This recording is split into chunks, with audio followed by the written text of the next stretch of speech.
దేవుని బిడ్డలారా, దినవృత్తాంతముల 2వ గ్రంథము 16వ అధ్యాయం 9 నుండి 12 వచనాలు గమనించగలిగితే, ఈ లోకములో మానవులు అనబడేటువంటి వ్యక్తులు అనేక మార్లు ఆలోచించే ఆలోచనలు ఎలాగా ఉంటాయంటే, మేము చేసే పనులు ఎవరు చూడడం లేదు, మేము ఎవరికి కనబడడం లేదు, మేము చేసేటువంటి ఏ క్రియలైనను ఎవరికి కనిపించకుండా మేము చేస్తున్నామని ఆలోచించేవారు అనేక మంది ఉన్నారు.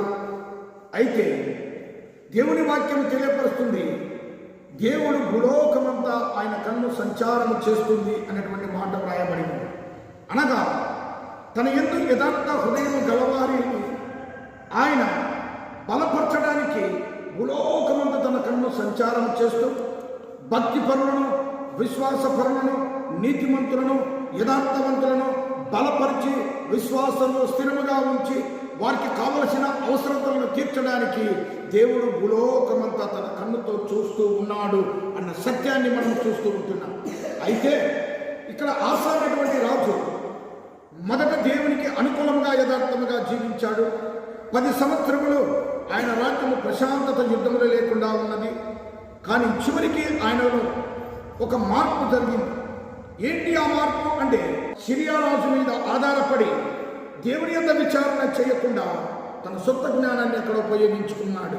అందుకే దీర్ఘదర్శిని దేవుడు పంపి ఆయన ద్వారా ఆశాతున్నాడు, నీవు మతి తప్పిన పని చేశావో, దేవుని దృష్టిని కాదని నీవు పని చేశావో, ఇంతవరకు నీవు నెమ్మదిగా, నీ రాజ్యము నెమ్మదిగా, నీ ప్రజలు నెమ్మదిగా ఉన్నారు, కానీ ఇక మీదట యుద్ధాలు జరుగుతావి. అనగా నీ జీవితంలో నెమ్మది ఉండదు, శాంతి ఉండదు, సమాధానం ఉండదు.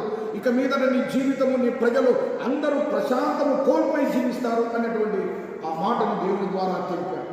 అయినను అప్పటికి కూడా ఆశారాజులో మార్పు రాలేదు. చివరికి ఆయన అరికాలలో ఒక పుండు పుట్టినప్పుడు దానిని బాగు చేయడానికి దేవుని వద్దకు వెళ్ళి విచారణ చేయలేదు, కానీ వైద్యులను పట్టుకున్నాడు బాగు కావాలని. చివరికి ఆయన మరణము పొందాడు. ప్రియ దేవుని బిడ్డల, లోకంలో మనుషుల మీద ఆధారపడుతున్నాము ఆశారాజు మాదిరిగా. ఆశా మాదిరి మతి తప్పి దేవుని మర్చిపోయామా, మనము కూడా ఆశారాజులాగానే చివరికి రోగముతో, బాధలతో, కష్టాలతో పడి మరణించవలసి వస్తుంది.